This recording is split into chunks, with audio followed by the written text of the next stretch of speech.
கிறிஸ்துவுக்குள் அன்பானவர்களே, ஆண்டவராகிய இயேசு கிறிஸ்துவின் இனிதான நாமத்தினாலே உங்கள் யாவருக்கும் என் அன்பின் வாழ்த்துக்களை நான் தெரிவித்துக் கொள்கிறேன்.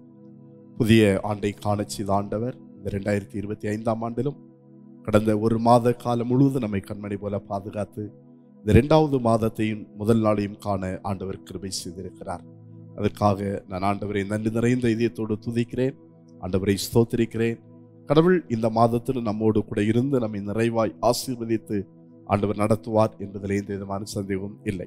இந்த ஆண்டிலும் கடவுள் நமக்கு ஒரு அருமையான வாக்குத்தத்தத்தை ஆண்டவர் கொடுத்திருக்கிறார். குறிப்பாக இந்த ஆண்டை ஆண்டவர் ஒரு சமாதானத்தின் ஆண்டாக நமக்கு வாக்கு பண்ணியிருக்கிறார். கடவுள் கொடுத்த வாக்குத்தத்தம், சமாதானத்தின் கர்த்தர் தாமே எப்பொழுதும் சகல விதத்திலும் உங்களுக்கு சமாதானத்தை தந்தருள்வாராக. இதுதான் ஆண்டவர் இந்த ஆண்டிலே நமக்கு கொடுத்த வாக்குத்தத்தம். இன்றைக்கு மனிதனுடைய வாழ்க்கையிலே எல்லாவற்றையும் ஒருவேளை மனிதன் பெற்றிருந்தாலும் பல நேரங்களிலே சமாதானத்தை இழந்தவனாய், எல்லாம் இருந்தும் நிறைவோடு வாழ முடியாத ஒரு சூழ்நிலையில இருக்கிறதை நாம் காண முடிகிறது. தனிப்பட்ட வாழ்விலே சமாதானத்தை இழந்து நிற்கிற பிள்ளைகள் உண்டு, குடும்பத்திலே சமாதானத்தை இழந்து நிற்கின்ற பிள்ளைகள் உண்டு, சமுதாயத்திலே பல நேரங்களிலே பல பிரச்சனைகள், பலவிதமான தீமைகள் நமக்கு நெருங்கும் போது வரும்போது நாம் சமாதானத்தை இழந்து நிற்கிறோம். ஆண்டவர் இந்த மாதத்திலே, இந்த ஆண்டிலே குறிப்பாய் நமக்கு எல்லா விதத்திலும் சமாதானத்தை தந்து நடத்த ஆண்டவர் போதுமானவராய் இருக்கிறார். இந்த 2வது மாதத்திலும் கடவுள் அதை அடிப்படையை கொண்டுதான் ஒரு வாக்குத்தத்த வார்த்தையை கடவுள் நமக்கு தருகின்றார். ஆண்டவர் சொல்லுகிறார், சமாதானத்தின் தேவன் எப்பொழுதும் சகல விதத்திலும் உங்களுக்கு சமாதானத்தை தந்தருள்வார், சகல விதத்திலும் உங்களுக்கு சமாதானத்தை தந்தருள்வார். இந்த சமாதானத்தை நாம் எப்படி சுதந்திரித்துக் கொள்வது, இந்த சமாதானத்தை பெறக்கூடிய வழிகள் என்ன என்பதை குறித்து இந்த மாதத்திலே தொடர்ந்து நாம் தியானிப்போம். இந்த ஆண்டு முழுவதும் நாம் தொடர்ந்து தியானிப்போம். கடவுள் நிச்சயமாக நம்மோடு கூட ஆண்டவர் பேசுவார். ஆண்டவர் வாக்கு பண்ணினபடி இந்த ஆண்டை நமக்கு சமாதானத்தின் ஆண்டாக நிறைவாக ஆண்டவர் மாற்றி தருவார் என்பதிலே எந்த விதமான சந்தேகமும் இல்லை. இந்த மாதத்திலும் கடவுள் நமக்கு அதை மையமாய் வைத்துதான் ஒரு அருமையான வாக்குத்தத்த வார்த்தையை ஆண்டவர் கொடுக்கிறார். ரோமருக்கு எழுதின நிருபம் 15ஆம் அதிகாரம் 13ஆம் வசனம் இந்த மாதத்திற்கென்று கடவுள் நமக்கு கொடுக்கிற வாக்குத்தத்த வார்த்தை இதுதான். ரோமர் 15ஆம் அதிகாரம் 13ஆம் வசனம் நான் வாசிக்கிறேன். பரிசுத்த ஆவியின் பலத்தினாலே உங்களுக்கு நம்பிக்கை பெருகும்படிக்கு நம்பிக்கையின் தேவன் விசுவாசத்தினால் உண்டாகும் எல்லாவித சந்தோஷத்தினாலும் சமாதானத்தினாலும் உங்களை நிரப்புவாராக. இங்கே இந்த வசனத்தின் கடைசி பகுதியை இந்த மாதத்திற்கான வாக்குத்தத்தமாய் நாம் பெற்றுக்கொள்ளும். விசுவாசத்தினால் உண்டாகும் எல்லாவித சந்தோஷத்தினாலும் சமாதானத்தினாலும் உங்களை நிரப்புவாராக. இன்றைக்கு நம் அனைவருடைய வாழ்க்கையிலும் இந்த சமாதானத்தோடு வாழ வேண்டும், சமாதானத்தை பெற வேண்டும் என்பதுதான் நம்முடைய விருப்பம். இந்த சமாதானத்தை நாம் பெறுவதற்கான வழி என்ன? இந்த மாதத்திலே முதலாவது ஆண்டவர் சொல்லுகிறார், இந்த சமாதானத்தை நம்முடைய வாழ்க்கையிலே நாம் நிறைவாக பெறுவதற்கு நம்முடைய வாழ்க்கையிலே விசுவாசம் வேண்டும், நம்முடைய வாழ்க்கையிலே நம்பிக்கை வேண்டும். ஆண்டவர் மேல நாம் வைக்கின்ற விசுவாசம், தேவன் மேல் நாம் வைக்கின்ற நம்பிக்கை நம்முடைய வாழ்க்கையில மிகுந்த சமாதானத்தை கொண்டு வரும். நம்முடைய ஆண்டவருக்கு ஒரு பேர் உண்டு. இங்கே அப்போஸ்தலனாகிய பவுல் ரோமாபுரியாருக்கு அவர் எழுதும்போது சொல்லுகிறார், இந்த வசனத்தின் ஆரம்பத்திலே ஆண்டவருக்கு ஒரு பெயரை கொடுக்கிறார், நம்பிக்கையின் தேவன் அவர். நாம் நம்பி இருக்கிற ஆண்டவர் ஜீவனுள்ளவர், நாம் நம்பி இருக்கிற ஆண்டவர் வாக்கு மாறாதவர். ஆகவேதான் அவருக்கு நம்பிக்கையின் தேவன் என்று சொல்லி பேர். அந்த நம்பிக்கையின் தேவன் விசுவாசத்தினால் உண்டாகும் எல்லாவித சந்தோஷத்தினாலும் சமாதானத்தினாலும் நம்மை நிரப்புவார் என்று ஆண்டவர் வாக்கு பண்ணுகிறார். எனக்கு அன்பான தேவ பிள்ளைகளே, தேவனை விசுவாசிக்கக்கூடிய பிள்ளைகளுக்கு எல்லா விதத்திலும் சமாதானம் உண்டு. இன்னைக்கு நம்முடைய வாழ்க்கையிலே அந்த சமாதானத்தை பெறுவதற்கு முதல் வழி ஆண்டவர் மேல நம்ம வைக்கின்ற விசுவாசம், தேவனை நம்பக்கூடிய நம்பிக்கை. இதற்கு நான் வேதத்திலிருந்து ஒரு சம்பவத்தை நான் சுட்டி காட்டி நான் ஜெபிக்க ஆசைப்படுகிறேன். பரிசுத்த மார்க் எழுதின நற்செய்தி நூல் 5ஆம் அதிகாரம் அதனுடைய 34வது வசனத்தை நாம் வாசிக்கும் போது அந்த வசனம் இவ்விதமாய் சொல்லுகிறது, அவர் அவளை பார்த்து, மகளே, உன் விசுவாசம் உன்னை ரட்சித்தது, நீ சமாதானத்தோட போய் உன் வேதனை நீங்கி சுகமாயிரு என்றார். எனக்கு அன்பான தேவ பிள்ளைகளே, இந்த சம்பவம் நம் அனைவருக்கும் தெரிந்த ஒரு சம்பவம். இயேசு வாழ்ந்த நாட்களிலே இயேசு அநேக அற்புதங்களையும் அதிசயங்களையும் செய்தார். இயேசு அதிசயங்களையும் அற்புதங்களையும் செய்கிறார் என்று கேள்விப்பட்டு அநேகர் தேவனிடத்தில் விசுவாசம் வைத்து ஆண்டவரை நம்பி திரளாய் இயேசுவை பின்பற்ற ஆரம்பித்தார்கள். அவ்விதமாக தான் இயேசுடைய அற்புதங்கள் அதிசயங்களை கேள்விப்பட்ட ஒரு பெண். இந்த பெண்ணை குறித்து பார்க்கும்போது இந்த பகுதியை மார்க் எழுதின நற்செய்தி நூல் 5ஆம் அதிகாரம் 25 முதல் 34 வரை உள்ள வசனங்களிலே இந்த ஸ்திரீயை குறித்ததான சம்பவம் சொல்லப்பட்டிருக்கிறது. குறிப்பாக இந்த பெண்ணிற்கு ஒரு பெரும் பாடு இருந்தது என்று சொல்லி வேதம் சொல்லுகிறது. பெரும் பாடுள்ள ஒரு ஸ்திரீ. இந்த பெரும் பாடுனாலே அவள் அநேக வருஷங்கள் வேதனையை அனுபவித்தாள். குறிப்பாக வேதத்திலே நாம் பார்க்கும்போது 12 வருஷமாய் அவள் அந்த பெரும் பாடு நிறைந்த ஒரு ஸ்திரியாய் இருந்தாள் என்று சொல்லப்பட்டிருக்கிறது. அது எப்படிப்பட்ட பாடு, அது என்ன பாடு என்று நமக்கு தெரியாது. ஆனால் வேதத்திலே சொல்லுகிறது 12 வருஷமாய் பெரும்பாடுள்ள ஒரு ஸ்திரீ என்று சொல்லி நாம் பார்க்க முடிகிறது. இவளுடைய வேதனையினாலே, இவளுடைய பாடு, இவளுடைய வாழ்க்கையிலே சமாதானம் இல்லாத ஒரு நிலைமையிலே அவள் வாழ்ந்து வந்தாள். அவளுடைய பாடுகளின் நிமித்தமாக, அவளுடைய வேதனைகளின் நிமித்தமாக. ஏன் சமாதானம் இல்லை? அப்படி அவளுக்கு என்ன பாடுகள்? எதனால் அவள் சமாதானத்தை இழந்தாள்? ஏன்னா இயேசு இங்கே அவளுக்கு சொல்லுகிறதான் வெளியே சொல்லுகிறது, நீ சமாதானத்தோட போ என்று இயேசு சொல்லுகிறார். உன் விசுவாசம் உன்னை ரட்சித்தது, நீ சமாதானத்தோட போ என்று சொல்லுகிறார்.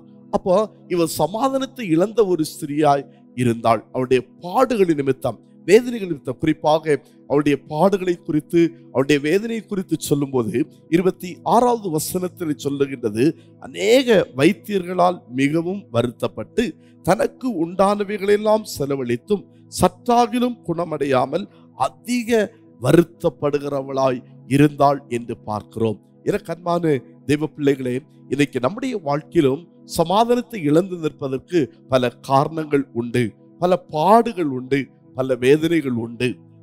இந்த பெண்ணுடைய வாழ்க்கையில, இந்த ஸ்திரீயுடைய வாழ்க்கையில பார்க்கும்போது அழகாய் சொல்லப்பட்டிருக்கிறது, அவளுடைய வியாதி அவளுக்கு சமாதானத்தை கெடுத்தது. அவளுக்கு இருந்த வியாதி ஒரு பெரிய பாடாக அவளுக்கு இருந்தது, வெகு கால வியாதி. இன்னைக்கு பல நேரங்களில் நம்முடைய வாழ்க்கையிலும் அப்படிதான். நம்முடைய பலவீனங்கள், நம்முடைய வியாதிகள் பல நேரங்களிலே நம்முடைய சமாதானத்தை கெடுத்து விடுகிறது. வியாதி நிமித்தம் நாம் சமாதானமாய் வாழ முடிவதில்லை. வேதனையோடு கூட ஒவ்வொரு நாட்களையும் நாம் கழிக்க வேண்டிய சூழ்நிலைகள். சில நேரங்களில் ஒரு குறுகிய கால வியாதியா இருக்கும். சில நேரங்களில் சில வியாதிகள் பல ஆண்டுகளாய் நம்முடைய வாழ்க்கையிலே நிம்மதியை, சமாதானத்தை கெடுத்து கொண்டிருக்கும். இங்கேயும் அப்படிதான். இந்த பெண் 12 வருடமாய் இந்த வியாதியோடு கூட இருந்தாள். இந்த பாடு அவருடைய வாழ்க்கையில இருந்தது என்று வேதம் சொல்லுகிறது. பாருங்க, அது நிமித்தம் அநேக வைத்தியர்களால் மிகவும் வருத்தப்பட்டாள். மருத்துவர்களால அவ எந்தெந்த டாக்டர்ஸ், நல்ல டாக்டர்ஸ் என்று சொல்லி கேட்டு பல வைத்தியர்களை போய் பார்த்தாள். அலைச்சல்கள், பணச்செலவு, விதமாக அநேக காரியங்களினாலே அவள் வருத்தப்பட்டாள். பாருங்க, அதே அந்த வசனம் சொல்லுகிறது, அநேக வைத்தியர்களால் மிகவும் வருத்தப்பட்டாள். அது மாத்திரமல்ல, தனக்கு உண்டானவைகளை எல்லாம் செலவழித்தும். பாருங்க, வைத்தியர்களால் பல இடங்களுக்கு அலைச்சல், பல தன்னுடைய வியாதி நிமித்தம் அநேக வைத்தியர்களை பார்த்து அவர்கள் சொல்லக்கூடிய ஒருவேளை வார்த்தைகள் அவளுக்கு ஒரு வேதனையை, சமாதான கேட்டை கொடுத்திருக்கலாம். அது ஒன்று. இரண்டாவது, பணச்செலவு, வீண் செலவுகள். இன்றைக்கு நம்முடைய வாழ்க்கையிலும் பல நேரங்களில் நம்ம சமாதானத்தை இழந்திருப்பதற்கு காரணம் இவ்விதமாய் பல நேரங்களிலே பல சூழ்நிலை பலவீனத்தினாலும் பல கஷ்டங்களினால் நம்ம வருத்தப்படுவதனாலே சமாதானத்தை இழந்து போகிறோம். இரண்டாவதாக, வீண் செலவுகள், நம்முடைய வருமானத்திற்கு மேலான செலவுகள், தேவையில்லாத சில செலவுகள், சில பிரச்சனைகள், அதனாலே நம்ம சமாதானத்தை இழந்து போகிறோம். இந்த பெண்ணுடைய வாழ்க்கையிலும் அப்படிதான். அவள் மிகவும் பாடு நிறைந்தவளாய் இருந்தாள். அவளுடைய பாடுகள் நிமித்தம், வேதனை நிமித்தம் சமாதானத்தை இழந்து போறவளாய் இருந்தாள். வியாதி ஒரு பக்கத்துல, இரண்டாவது வீண் செலவு. வேதம் சொல்லுகிறது, அவளுக்கு உண்டான எல்லாவற்றையும் விற்று செலவழித்தாள்.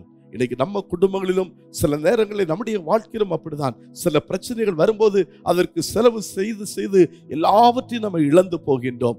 அப்படிப்பட்ட சூழ்நிலைகளிலே சமாதானத்தை நம்ம இழந்து போகின்றோம். இந்த பெண்ணும் அப்படிதான். அவள் அதிகமாய் வருத்தப்பட்டாள், அதிகமாய் செலவு செய்தாள், பணத்தை எல்லாம் அவள் செலவு செய்தாள். வேதம் சொல்லுகிறது, தொடர்ந்து வாசிக்கும்போது, சற்றாகிலும் குணமடையாமல் அதிக வருத்தப்பட்ட பொழுது. அதிகமான வருத்தம், மேலும் மேலும் வருத்தம். பண செலவு ஒரு பக்கம், அங்குமிங்கும் அலைச்சல் ஒரு பக்கம், பல வைத்தியர்களை போய் பார்ப்பது, மருந்துகளை சாப்பிடுவது, இப்படி சரீரத்திலும் மனதளவிலும் அவள் மிகவும் வருத்தப்பட்டாள். வருத்தப்பட்டதன் விளைவாக அவள் சமாதானத்தை இழந்திருந்தாள். அந்த நேரத்திலே தான் அவள் இயேசுவை குறித்து கேள்விப்படுகிறாள். இயேசுவை குறித்து கேள்விப்பட்டு தான் அவருடைய வஸ்திரத்தையாகிலும் தொட்டால் சொஸ்தமாவேன் என்று சொல்லி அவள் ஒரு தீர்மானம் எடுக்கின்றாள். 28ஆம் வசனத்தை வாசிக்கும் போது, ஜனத்துக்குள்ளே அவருக்கு பின்னாக வந்து அவருடைய வஸ்திரத்தை தொட்டாள். என கண்மான தேவ பிள்ளைகளே, அவள் பல விதங்களிலே வருத்தப்பட்டாள், சமாதானத்தை இழந்து போய் நின்றாள். ஆனால் அந்த நேரத்தில் அவளுக்குள்ளே ஒரு விசுவாசம் உண்டானது, அவளுக்குள்ளே ஒரு நம்பிக்கை வந்தது. என்ன நம்பிக்கை, என்ன விசுவாசம்? இயேசு என்று சொல்லக்கூடிய ஒருவர் அநேகருடைய வியாதிகளை சுகமாக்குகிறார், அநேகருடைய பாடுகளை நீக்கி போடுகிறார், அநேக பேருக்கு சுகம் கொடுக்கிறார், அநேக அற்புதங்களை செய்கிறார், சமாதானத்தை கொடுக்கிறார், சந்தோஷத்தை கொடுக்கிறார் என்று சொல்லக்கூடிய செய்தியை அவள் கேட்கின்றாள். கேட்டு ஆண்டவராகிய இயேசுவின் மேல் அவள் விசுவாசம் வைக்கிறாள். விசுவாசம் வைக்கிறவளாய் அவள் இயேசுவிடத்திலே வருகிறாள். அவளுடைய விசுவாசத்தை பாருங்க, அவளுடைய நம்பிக்கையை பாருங்க. அவள் இயேசுவிடத்திலே வரும்போது ஒரு திரள் கூட்டம் இயேசுவுக்கு பின் செல்லுகின்றது. இயேசுவிடத்திலே போய் அவருக்கு முன்பாக நின்று சுகத்தை பெற முடியுமா என்று சொன்னால் ஒரு கேள்விக்குறி. என்று சொன்னால் அநேக ஆண்கள் அவரை சுற்றிலும் இருப்பார்கள். இவள் ஒரு பெண், பலவீனமான ஒரு பெண். எனக்கு அன்பான தேவ பிள்ளைகளே, ஆகவே இயேசுவுக்கு முன்னால போய் அவரிடத்தில் சுகம் பெற முடியாத ஒரு சூழ்நிலை. ஆனால் அவருடைய விசுவாசத்தை இங்கு நன்கு கவனிக்க வேண்டும். அந்த விசுவாசம் தான் அவருடைய வாழ்க்கையில சமாதானத்தையும் சுகத்தையும் கொடுத்தது. அவள் என்ன சொல்லுகிறாள்? நான் அவருடைய வஸ்திரத்தை தொட்டாலாகிலும் எனக்கு சுகம் உண்டாகும் என்று சொல்லி போய் இயேசுடைய வஸ்திரத்தை அவள் தொடுகிறாள். நடக்கின்ற சம்பவம் என்ன? இவள் விசுவாசத்தோடு இயேசுடைய வஸ்திரத்தை அவள் தொடுகின்ற நேரத்திலே ஆண்டவரிடத்திலிருந்து வல்லமை புறப்படுகின்றதை நாம் பார்க்கின்றோம். பாருங்க, 20ஆம் வசனத்தை 29ஆம் வசனத்தை வாசிக்கும் போது, உடனே அவளுடைய உதரத்தின் ஊறல் நின்று போயிற்று, அந்த வேதனை நீங்கி ஆரோக்கியமடைந்ததை அவள் தன் சரீரத்தில் உணர்ந்தாள். இயேசுவை விசுவாசத்தோடு நம்பிக்கையோடு அவள் போய் தொட்ட மாத்திரத்திலே அவள் ஒரு வல்லமையை உணர்ந்தாள். எனக்கு அன்பான தேவ பிள்ளைகளே, இன்னைக்கு நாமும் பல விதங்களிலே வருத்தப்படலாம், பலவீனத்தின் நிமித்தம் வருத்தப்படலாம். செலவுக, வீண் செலவு, தேவையில்லாத பல பிரச்சனைகள், அங்குமிங்குமான அலக்களிப்புகள், பல காரியங்களினாலும் இன்னைக்கு ஒருவேளை நம்ம வருத்தத்தோடு வேதனையோடு சமாதானத்தை இழந்து போயிருக்கலாம். இந்த ஸ்திரியை போல விசுவாசத்தோடு இயேசுவண்டை வாருங்கள், விசுவாசத்தோடு இயேசுவை தொடுங்கள். இயேசுடைய சரீரத்தை, அவருடைய விசுவாசம் இயேசுடைய சரீரத்தை தொட்டாகிலும் எனக்கு ஒரு சுகம் கிடைக்கும் என்று சொல்ல விசுவாசத்தோடு அவள் வந்து இயேசுடைய அந்த வஸ்திரத்தின் ஓரத்தை அவள் தொட்டாள். தொட்டதான நேரத்தில் அவருடைய வியாதி சுகமானது, அவருடைய வியாதி சுகமானது. இயேசு தன்னிலிருந்து ஒரு வல்லமை வெளிப்பட்டதை அவர் உணர்கிறார். 31ஆவது வசனத்தை வாசிக்கும் போது அவருடைய சீஷர்கள் அவரை நோக்கி, திரளான ஜனங்கள் உம்மை நெருக்கி கொண்டு நீர் கண்ட என்னை தொட்டது யார் என்று கேட்கிறீரே என்று சொல்லி அவர் கேட்கின்றார். அந்த நேரத்தில் அந்த ஸ்திரீ பயந்து நடுங்கி நிற்கின்றாள். நடுங்கி இயேசுவிடத்திலே இயேசுவுக்கு முன்பாக வந்து நடந்ததை எல்லாம் அவள் சொல்லுகின்ற அந்த நேரத்திலே தான் இயேசு அவளை பார்த்து சொல்லுகின்ற வார்த்தை தான் அந்த 34ஆவது வசனம். அவளை பார்த்து, மகளே உன் விசுவாசம், மகளே உன் விசுவாசம் உன்னை இரட்சித்தது, நீ சமாதானத்தோட போ, நீ சமாதானத்தோட போய் உன் வேதனை நீங்கி சுகமாய் இரு. உன் விசுவாசம் உன்னை இரட்சித்தது, நீ சமாதானத்தோட போ, நீ சமாதானத்தோட போ. எனக்கு அன்பான தேவ பிள்ளைகளே, இந்த நாட்களில் நம்முடைய பலவீனத்தின் நிமித்தம், பாடுகளின் நிமித்தம், பல விதமான இழப்புகளின் நிமித்தம், பல விதத்தில் வீண் செலவுகள் வந்ததுனால சமாதானத்தை இழந்து போய் நிற்கிறீர்களா? கடவுள் இந்த மாதத்தில் உங்களுக்கு தான் ஆண்டவர் சொல்லுகிறார், நம்பிக்கையின் தேவன் விசுவாசத்தினால் உண்டாகும் சமாதானத்தினால் உங்களை நிரப்புவார். நீங்கள் இயேசுவை விசுவாசியுங்கள். இந்த 12 வருடம் பெரும்பாடுள்ள ஸ்திரீ இயேசுவை விசுவாசித்தது போல நீங்களும் இயேசுவை விசுவாசியுங்கள். நீங்கள் விசுவாசித்தால் இயேசு உங்களுக்கு அற்புதம் செய்ய முடியும். உங்களுடைய வாழ்க்கையில் இருக்கிற பிரச்சனைகள் மாறி உங்களுக்கு சமாதானம் உண்டாகும். இயேசு அவளை பார்த்து சொன்னார், நீ விசுவாசித்தபடியே உன் விசுவாசம் உன்னை ரட்சித்தது, நீ சமாதானத்தோட போ, உன் வேதனை நீங்கி சுகமாயிரு, நீ சமாதானத்தோட போ. விசுவாசத்தினால் நமக்கு சமாதானம் உண்டு. ஆகவே கடவுளை விசுவாசிப்போம். என்ன வேதனை, என்ன பாடுகள், என்ன வியாதி, என்ன கஷ்டம் இருந்தாலும் ஆண்டவரிடத்தில் விசுவாசத்தோடு வருவோம். எல்லாவற்றையும் இயேசுவிடத்திலே அறிக்கை செய்வோம். எல்லாவற்றையும் இயேசுவிடத்திலே சொல்வோம். அவர் நிச்சயம் அவரிடத்தில் வல்லமை புறப்பட்டு வரும். நமக்கு விடுதலை உண்டாகும். அதனாலே நிச்சயம் நம்முடைய வாழ்க்கையிலும் சமாதானம் உண்டு என்பதிலே எந்த விதமான சந்தேகம் இல்லை. நம்பிக்கையின் தேவன் தாமே எப்போதும் எல்லா விதத்திலும் உங்களுக்கு சமாதானத்தை தந்தருள்வாராக. ஆமென். ஜெபிப்போமா? அன்புள்ள இயேசப்பா, தர்மியான நாளிற்காக உமக்கு நாங்கள் நன்றி சொல்லுகிறோம் ஐயா. இந்த நாளிலும் கடவுளை, இந்த புதிய மாதத்திலும் கடவுள் எங்களுக்கு தந்த வாக்குத்தத்த வார்த்தைக்காக நாங்கள் ஆண்டவருக்கு நாங்கள் நன்றி சொல்லுகிறோம். நம்பிக்கையின் தேவன் தாமே விசுவாசத்தினால் உண்டாகும் சகலவித சந்தோஷத்தினாலும் சமாதானத்தினாலும் உங்களை நிரப்புவார். ஆண்டவரே, நீ நம்பிக்கையின் தேவன். நாங்கள் உண்மை நம்பி இருக்கிற பிள்ளைகள், உண்மை விசுவாசிக்கக்கூடிய பிள்ளைகளுக்கு, உண்மை நம்பக்கூடிய பிள்ளைகளுக்கு நீர் அற்புதங்களை செய்கின்ற ஆண்டவர். குறிப்பாக இந்த ஆண்டை கடவுள் எங்களுக்கு ஒரு சமாதானத்தின் ஆண்டாய் கடவுள் மாற்றி ஆண்டவர் வாக்கு பண்ணி இருக்கிறீர். அதற்காக உமக்கு நாங்கள் நன்றி சொல்லுகிறோம். இந்த நாளிலும் இந்த வார்த்தையை கேட்டுக்கொண்டிருக்கிற பிள்ளைகள் ஆண்டவரை எந்த விதத்திலே தங்களுடைய சமாதானத்தை இழந்து நிற்கிறார்கள், எதனாலே சமாதானத்தை இழந்து நிற்கிறார்கள் என்பதை ஆண்டவர் அறிந்திருக்கிறீர் சுவாமி. அன்றைக்கு 12 வருடமாய் பெரும்பாடுள்ள ஸ்திரீ அவருடைய வியாதி நிமித்தம் பலரால் வருத்தப்பட்டதுனால அதிகப்படியான செலவு, தனக்கு உண்டானவைகளை எல்லாம் விற்று வீணாய் செலவு செய்தபடினாலே தன்னுடைய வாழ்க்கையில் ஒரு சமாதானத்தை இழந்து போய் வேதனையோடு கூட நின்ற நேரத்திலே இயேசுவை விசுவாசித்து இயேசுவிடத்திலே போய் அவருடைய வஸ்திரத்தின் ஓரத்தை தொட்டாகிலும் எனக்கு சுகம் உண்டு என்ற விசுவாசத்தோடு வந்து அவள் தொட்டதான நேரத்திலே ஒரு வல்லமை புறப்பட்டது. அவருடைய வியாதி சுகமானது. ஆண்டவரே, நீர் அவளை பார்த்து சொன்னீர், உன் விசுவாசம் உன்னை ரட்சித்தது, நீ சமாதானத்தோட போய் என்று சொல்லி. அப்படியே ஆண்டவரே நாங்களும் விசுவாசிக்கிறோம் ஐயா. ஆண்டவரே, எங்களுடைய பலவீனங்கள் மாறி எங்களுக்கு சமாதானம் உண்டாகும் என்று விசுவாசிக்கிறோம் ஐயா. எங்களுடைய பாடுகள், எங்களுடைய வருத்தங்கள், வேதனைகள் எல்லாம் மாறி எங்களுக்கு சமாதானம் உண்டாகும் என்று நாங்கள் விசுவாசிக்கிறோம் ஆண்டவரே. எங்களுடைய வீண் செலவுகள், தேவையில்லாத செலவுகள் நிமித்தம் நாங்கள் சமாதானத்தை இழந்து போய் இருக்கிறோம் ஆண்டவரே. தேவனை விசுவாசிக்கும் போது அதெல்லாம் மாறும்.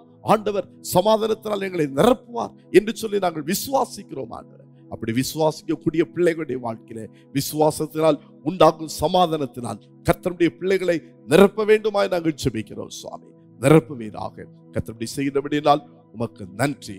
அந்த பெண்ணை பார்த்து சொல்லணுமாக, ஆண்டவரே, மகளே, உன் விசுவாசம் உன்னை ரட்சித்தது, நீ சமாதானத்தோட போய் உன் வேதனை நீங்கி சுகமாயிரு. நாங்களும் ஆண்டவரே அப்படி விசுவாசிக்கிற நாங்கள் சமாதானத்தோடு வேதனைகள் எல்லாம் மாறி சுகமாய் வாழ கடவுள் கிருபை செய்வீராக. அப்படி செய்யும் நண்பருக்காக உமக்கு ஸ்தோத்திரம். உடைய பிள்ளைகள் ஒவ்வொரு தெய்வ கரத்தில் ஒப்பு கொடுக்கிறோம். இந்த மாதம் முழுவதும் உடைய பிள்ளைகளுக்கு நல்ல பாதுகாவலையும் பராமரிப்பையும் தருவீராக.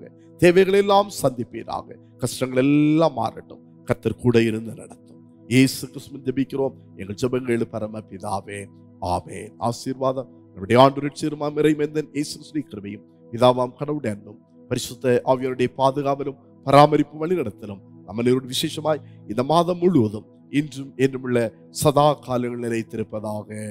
ஆமென்.